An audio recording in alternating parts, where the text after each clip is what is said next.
वर्तमान समय जिस भविष्य की ओर हमको लेकर जा रहा है वो अखंड भारत नहीं बल्कि अखंड विश्व का है। और जब इस परिकल्पना की बात होती है तो बहुत लोगों को लगता है कोई मसीहा आएगा।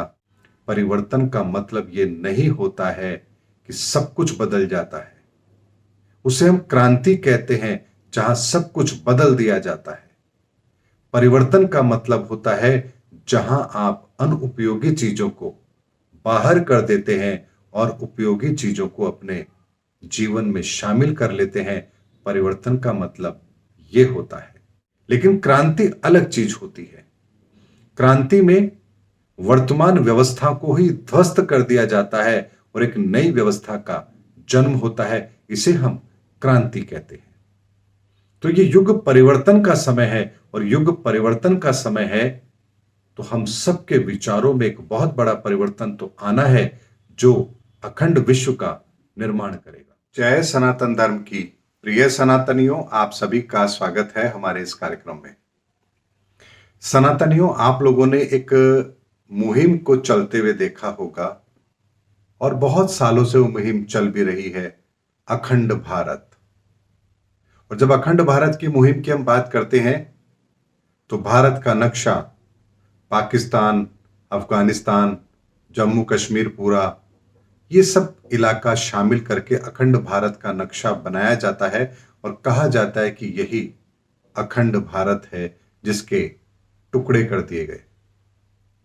सनातनियों, वो समय सही था जब अखंड भारत संपन्न था। बाद में उसके साथ क्या हुआ ये सब आप लोग जानते हैं। लेकिन वर्तमान का समय पुनः अखंड भारत का है ही नहीं, बल्कि वर्तमान समय जिस भविष्य की ओर हमको लेकर जा रहा है वो अखंड भारत नहीं बल्कि अखंड विश्व का है। यानी हमें एक ऐसे विश्व की परिकल्पना करनी है जो अखंड है, जिसकी सीमाओं का विवाद किसी के साथ भी नहीं है। ये वो सीमाएं हैं जैसे हमारा शरीर होता है और शरीर के अंग होते हैं। एक शरीर का अंग अपना निश्चित कार्य करता है।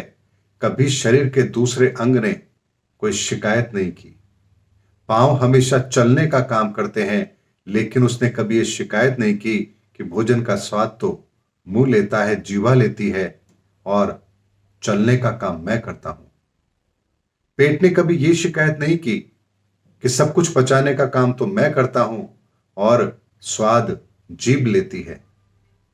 हाथों ने कभी शिकायत नहीं की कि पूरा भोजन मुंह तक ले जाने का काम मैं करता हूं, लेकिन स्वाद जीभ लेती है। हमारे दिमाग ने कभी यह शिकायत नहीं की कि सब कुछ सोचने का काम तो मेरा है दिन रात और उसका पूरा लाभ इस शरीर को मिलता है। क्योंकि हम जानते हैं कि यह मैकेनिज्म पूरे शरीर का इस तरह से बना है कि हर एक चीज दूसरे से कनेक्टेड है। अगर किसी एक चीज को आप अलग कर देंगे तो दूसरी चीज, उसकी उपयोगिता खंडित हो जाएगी। इसीलिए आने वाले समय के अंदर हमें अखंड विश्व की परिकल्पना करनी है। और जब इस परिकल्पना की बात होती है तो बहुत लोगों को लगता है कोई मसीहा आएगा और उसकी बात पूरी दुनिया मानेगी। तो सनातनियों, एक बात को बड़े ध्यान से समझिए। परिवर्तन का मतलब ये नहीं होता है कि सब कुछ बदल जाता है। उसे हम क्रांति कहते हैं जहां सब कुछ बदल दिया जाता है।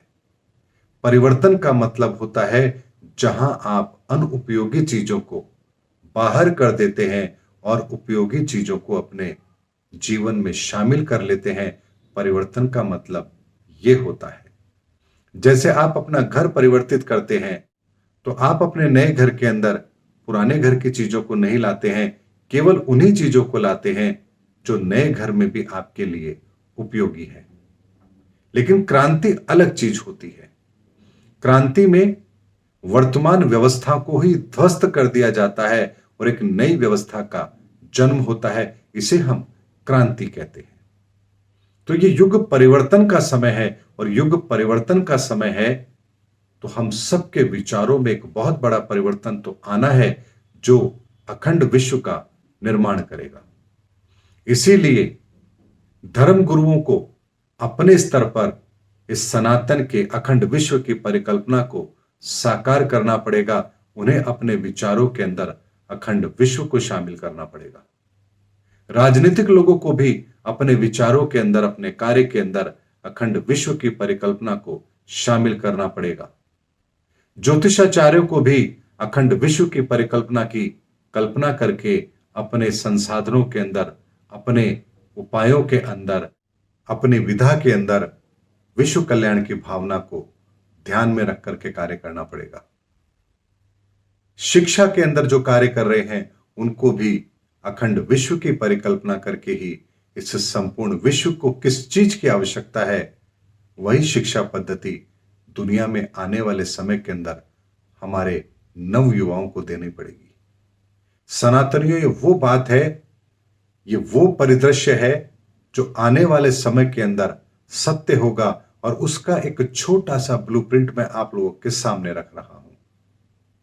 यदि आज भी आप अखंड भारत की मशाल को लेकर के चल रहे हैं, तो आप उस मशाल को लेकर चल रहे हैं जो बहुत पहले बुझ चुकी है। इसीलिए अब वही मशाल आपको अपने हाथों में थामनी है, जिस मशाल के बैनर तले लिखा है अखंड विश्व।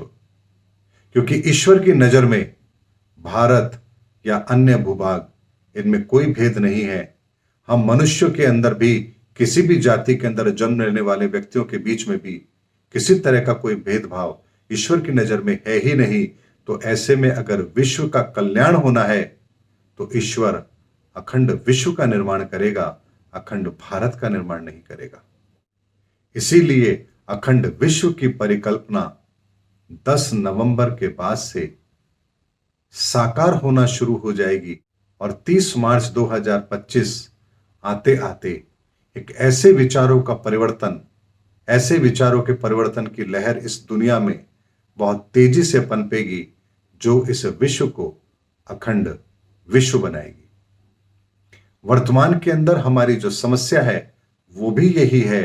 हर व्यक्ति चाहता है कि उसका धर्म श्रेष्ठ हो, पूरे संसार में उसके धर्म को मानने वाले लोग हो, चाहे फिर उसके लिए उसे कत्लेआम ही क्यों ना करना पड़े।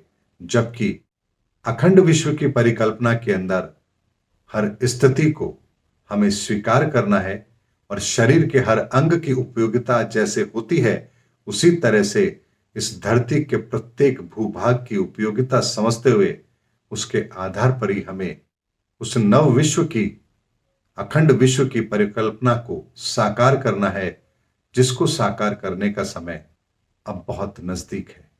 इसीलिए अपने विचारधारा के अंदर अखंड विश्व की विचारधारा को समाहित कीजिए, और जिसकी विचारधारा में अखंड विश्व की विचारधारा समाहित होगी, इतना ध्यान रखिए, वो सीधे सीधे ईश्वरीय कृपा से जुड़ा होगा, और जो ईश्वरीय कृपा से जुड़ा होगा उसका कोई बाल बांका कर भी नहीं सकता। और इसके अतिरिक्त यदि कोई आपकी विचारधारा है, तो उस विचारधारा के अंदर इतना बड़ा संशोधन होना है कि अगर आप उस संशोधन को नहीं स्वीकार कर पाए, तो आप अपने आप को ऐसे भंवर में फंसा हुआ पाएंगे जहां से बाहर निकलने का कोई रास्ता आपके पास होगा ही नहीं। इसीलिए अपनी मानसिक स्थिति को मजबूत कीजिए, और अखंड भारत नहीं बल्कि अखंड विश्व की परिकल्पना को साकार कीजिए। जिस क्षेत्र में भी आप हैं, जो कार्य भी कर रहे हैं, उस कार्य के अंदर आपका दृष्टिकोण आपका परिवार नहीं, आपका राज्य नहीं, आपका देश नहीं, बल्कि अखंड विश्व की परिकल्पना उसमें समाहित अवश्य होनी चाहिए। सनातनियों, ये वो बात है जो आने वाले समय के अंदर सत्य घटित होगी, और इसीलिए ये बात बिल्कुल प्रभावी ढंग से सरल शब्दों में मैंने आपके सामने रखी है, और ज्यादा लंबा समय नहीं है। आने वाले समय के अंदर आप इस चीज को सत्य होता हुआ भी अपनी आंखों से देखेंगे। मिलेंगे अगले वीडियो के अंदर, तब तक के लिए जय हिंद, जय भारत, जय सनातन धर्म।